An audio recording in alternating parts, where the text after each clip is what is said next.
রব্বুল আলামিন বাংলাদেশ সশস্ত্র বাহিনীর যত সদস্য দেশে বিদেশে শান্তি মিশনে যেখানে যে দায়িত্বে নিয়োজিত আছে, আল্লাহ সবাইকে আসমানি জমিনি বিপদ আপদ থেকে হেফাজত করুন। সকলের উপর, সকলের পরিবার পরিজনের উপর রহমত নাযিল করুন। আয় আল্লাহ, আমাদের দেশের সার্বিক শান্তি সমৃদ্ধি দান করুন। আমাদের দেশকে ও দেশবাসীকে হেফাজত করুন। আয় আল্লাহ, আমাদের ভুল ত্রুটিগুলো আপনি ক্ষমা করে দিন।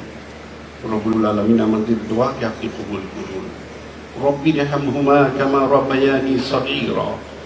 ربنا تقبل منا إنك أنت السميع العليم وتب علينا إنك أنت التواب الرحيم.